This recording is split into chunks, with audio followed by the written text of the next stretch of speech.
বুয়েট শিক্ষার্থী আবরার ফাহাদ হত্যার ৫ বছর আজ। আসামিদের দ্রুত ফাঁসি কার্যকরের জোর দাবি মা রোকেয়া খাতুনের। ২০১৯ সালের ৬ অক্টোবর দিবাগত রাতে বাংলাদেশ প্রকৌশল বিশ্ববিদ্যালয়ের শেরেবাংলা হল ছাত্রলীগের একদল নেতাকর্মীর নির্মম নির্যাতনে নিহত হন আবরার ফাহাদ।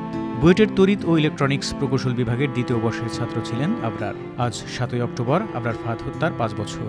সকালে কুষ্টিয়া শহরের পিটিআই সড়কের পাশে আবরারের বাড়িতে গেলে মা রোকেয়া খাতুনের সাথে কথা হয়। অশ্রুসিক্ত চোখে আবরারের মা রোকেয়া খাতুন বলেন, ২০১৯ সালের ৬ অক্টোবরও আমার কাছ থেকে গিয়েছিল। সেই দিনও ছিল রবিবার, গতকাল রবিবার গেছে। এইভাবেই ৭ই অক্টোবর আসছিল, তখন সকালে আমার মৃত্যু সংবাদ। আজ ৫ বছর পূর্ণ হয়ে গেছে। মানে ওর জন্য যে কি করে কষ্ট, এটা তো আর বলতে পারবো না। একই বয়সে সবাই আছে, ও নেই। যে যেখানে ছিল সবাই ভালো থাকুক, এটাই চাই। কিন্তু সেই সাথে চাই যে আবরারের মৃত্যুর ৫ বছর পূর্ণ হয়ে গেছে। ওকে একটা রায় হয়েছিল, সেই রায়টা এখনো কার্যকরী হয় নাই।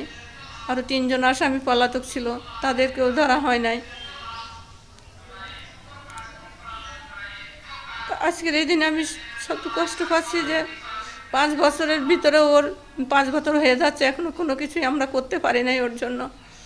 তখন যদি 5 বছরের এখন যদি এই রায় কার্যকরী করতে হয়, আর যে 3 জন পলাতক তাদেরকে ধরে আইনের আওতায় এনে, আমি চাই এদেরকে দ্রুত সময়ের মধ্যে যেন ধরা হয় এবং আইনের আওতায় এনে এদেরও যেন রায় কার্যকরী করা হয়।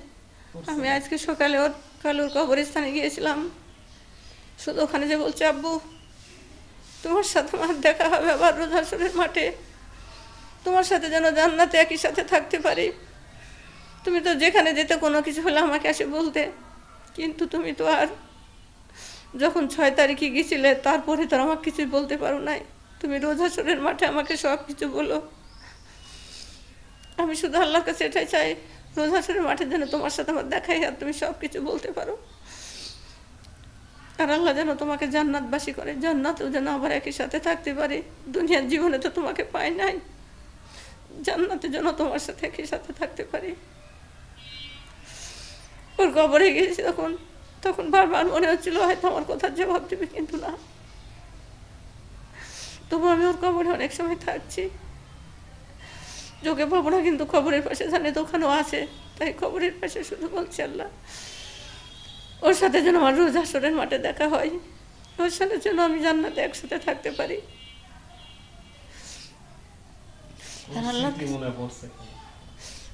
সব স্মৃতি মনে পড়ছে বাবা। যখন ও ৬ তারিখে আমার কাছ থেকে গিয়েছিল, এখানে বসে টেবিলের উপরে বসেই ওই টেবিলটার উপর বসে ভাতের প্লেটটাকে খেয়েছিল, ভাতটা মাছ থেকে খেয়েছিল। আমি ওকে বাসে উঠাই দিয়ে এসে দেখি প্লেটের ভাত রয়েছে, আমি ওই ভাতগুলো খেয়েছিলাম। আমি তো জানি না, ওরা 2 ভাই যখন খেত প্লেটে খাবার রাখতো, আমি খেতাম, কিন্তু আমি তো জানি না ওর ওই প্লেটের খাবারই আমার শেষ খাবার।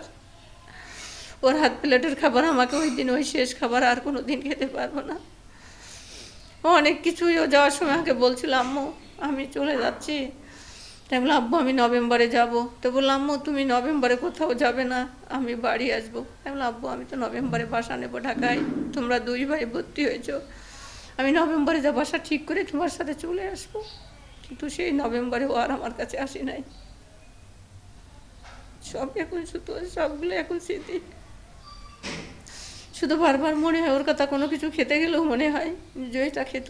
ও যখন এটা ভালো খাবার রান্না করি, খিচুড়ি রান্না করলে বলতো, আম্মু তুমি কি মাংস রান্না করেছো? আবার যেদিন মাংস রান্না করে দেখছে তখন বলো, আম্মু তুমি ডাল রান্না করেছো। এখন এগুলো যখনই খেতে যাই তখনই বারবার ওর কথা মনে হয়।